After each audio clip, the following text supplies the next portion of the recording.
Okay guys, welcome to my channel. This is Pinoy DIY. Ito na yung ginawa natin project guys. Papakita ko sa inyo kung paano to gawin guys. Napakaganda na ito. Shock absorber dun sa may pedal natin sa games. Yan, very simple lang yan guys. Malakas siya.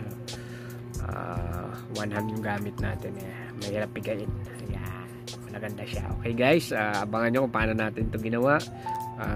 Yan, papakita ko sa inyo kung paano natin gawin to. Okay, very simple and very cheap. Yan, ganda. Okay, yan, papakita ko sa inyo guys.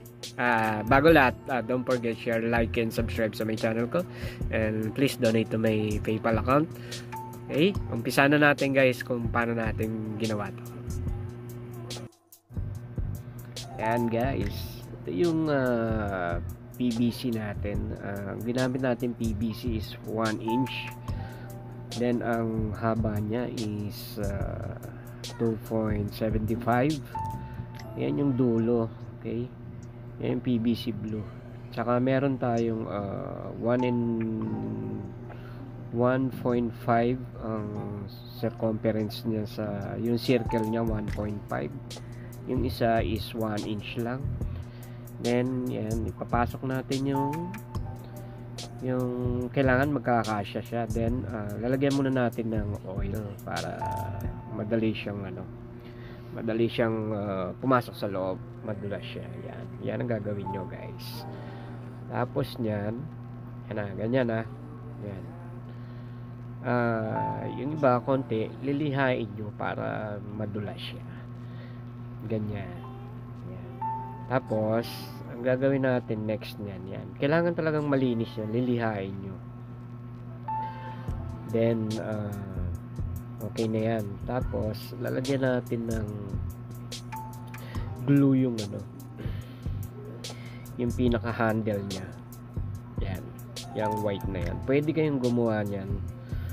Yan yung ikakabit natin dun sa bracket. Meron siyang 1/4 na butas. Yan, ganun. Kailangan madikit guys, ayusin nyo maigi.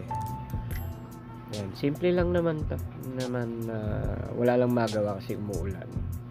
Tapos yan, ang gagawin natin, kung konti lilihain natin guys. Yan, kumuha kayo ng lihang para maayos.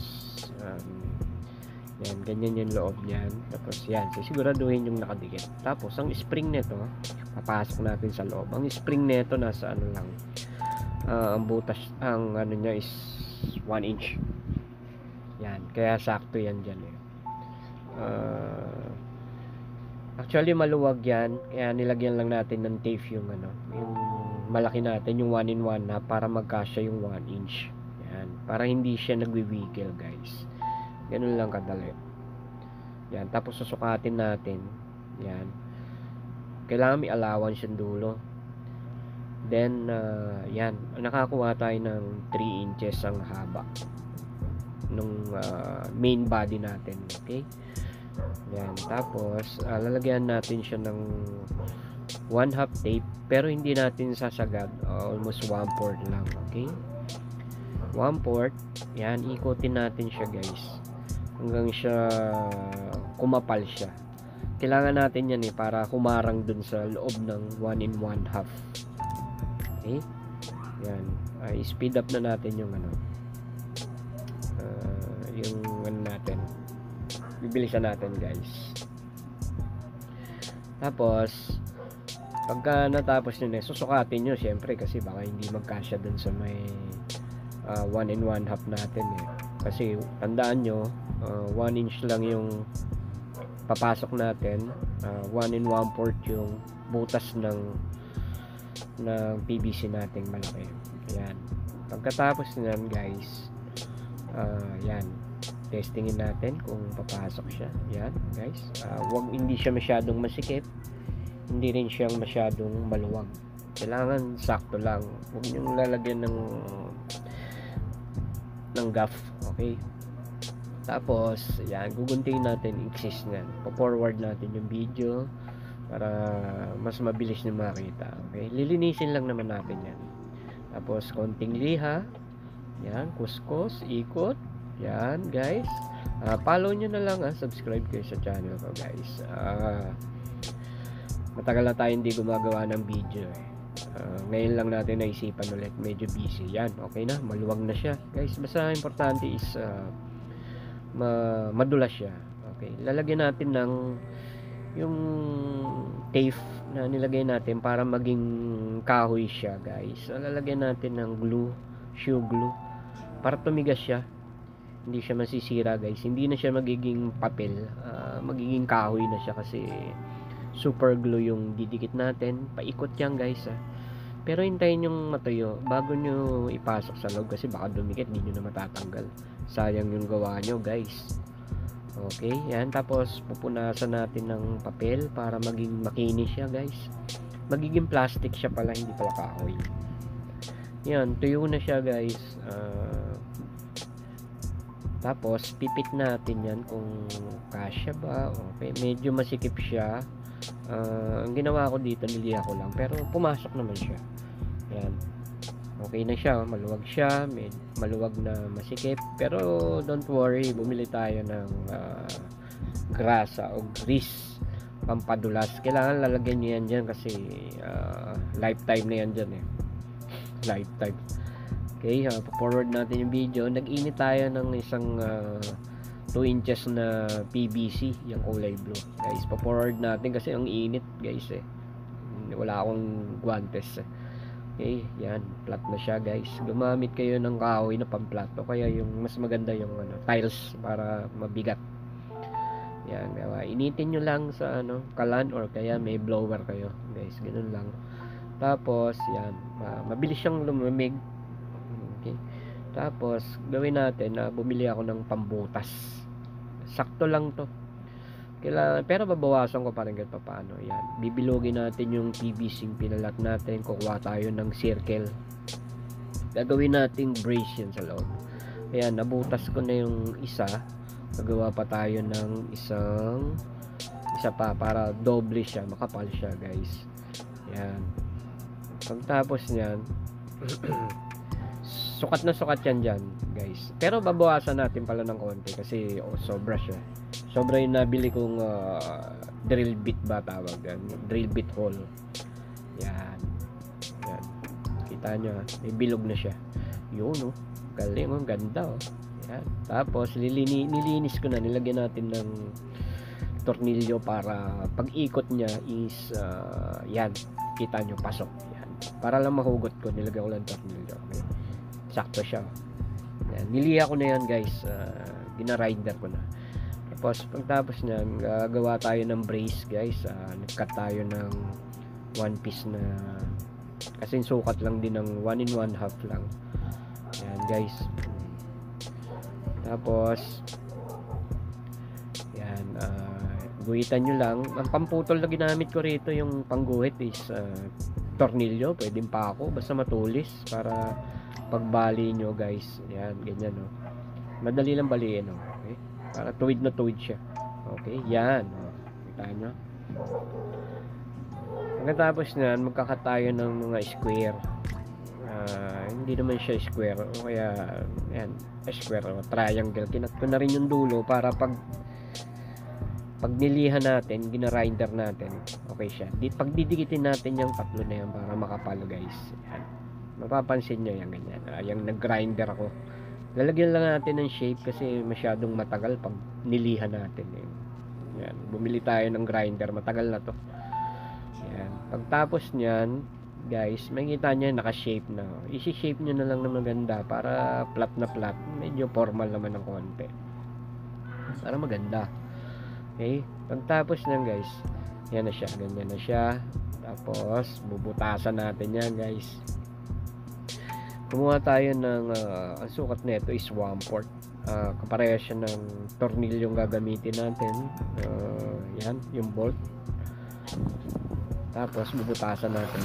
Hindi siya maluwag, hindi rin siya masikip. Sakto-sakto lang guys kasi baka katagalan lumaki siya. Pero lalagyan niyo ng glue yung yung butas para actually matibay siya. Magiging plastic na solid siya. Ganun lang.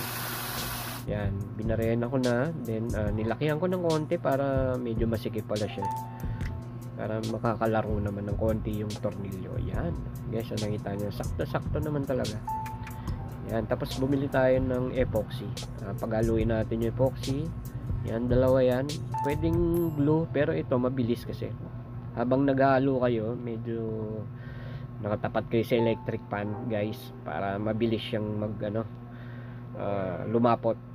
Okay, huwag nyo hintay matuyo, basta lumapot lang. Pagsamahin yung dalawang glue, yun ang technique doon guys. Tapos papahid natin yung ginawa natin brace. Yan, didikit natin doon sa ginawa natin bilog. Yan yung magiging handle, no, yung ginawa natin.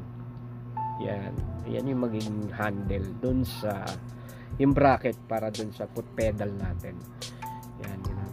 Tapos hintay muna nating matuyo lang. Mabilis matuyo yun, siguro mga 3 oras. De joke lang, siguro mga 3 minutes lang tuyo yan. Tapos yan, lalagyan natin ng grease. Yan, pampadulas lang to guys, para kasi lifetime na to, matagalan na to, hindi masisira yan. At least matagal na siyang mawala, hindi siya matutuyo kasi hindi naman siya mainit guys. Ayan, hindi naman siya araw-araw ginagamit, tuwing maglalaro lang. Yan, lalagyan natin ng palaman sa loob para yung spring natin hindi dun sagad. Kailangan sakto lang guys. Yan. Tapos lagyan natin yung spring natin ng konting grease. Then yan, sukat na yan guys. Tapos papasok natin dyan.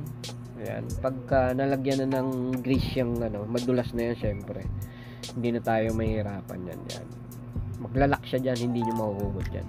Okay, tapos ayan na guys, nilinis ko lang ng konti. Then ayan ang mapapansin nyo, nandun yung grease sa loob kasi hindi na natin yung bubuksan, lifetime na yan.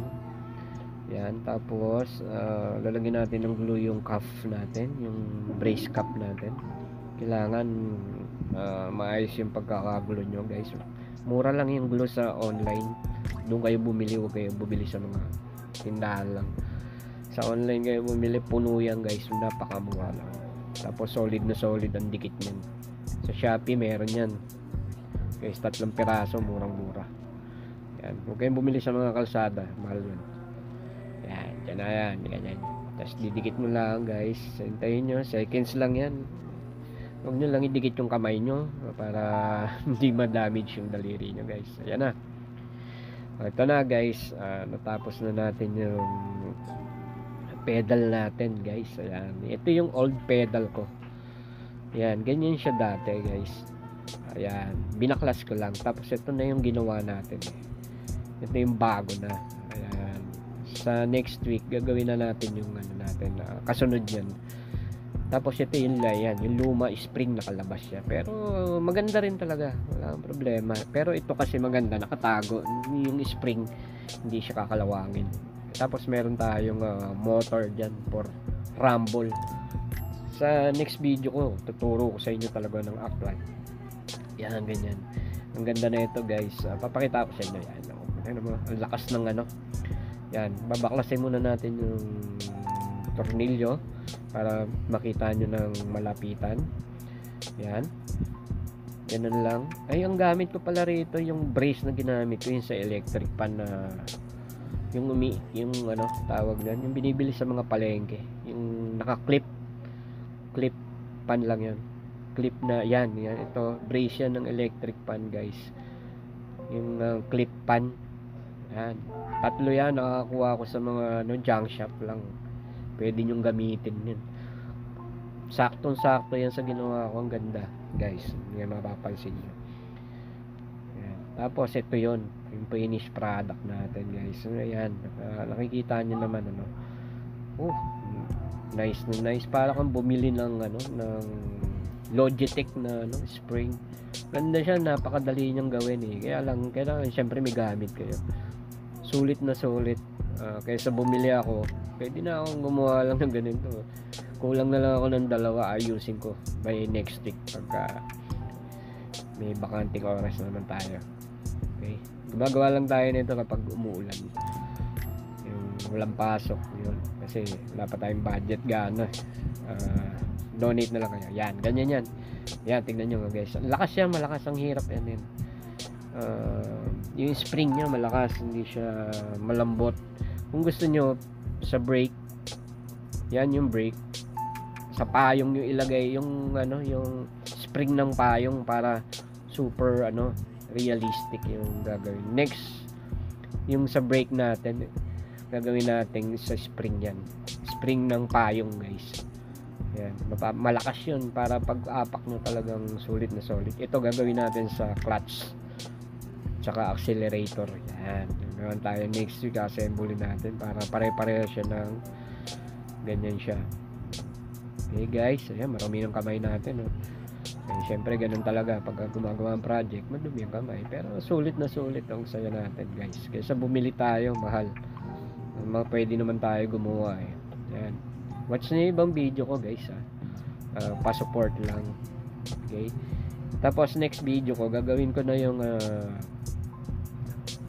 sa code. Meron na akong code na nakuha sa Google. Hindi naman natin ginawa yun. Kung sa disclaimer, bahala na kayo.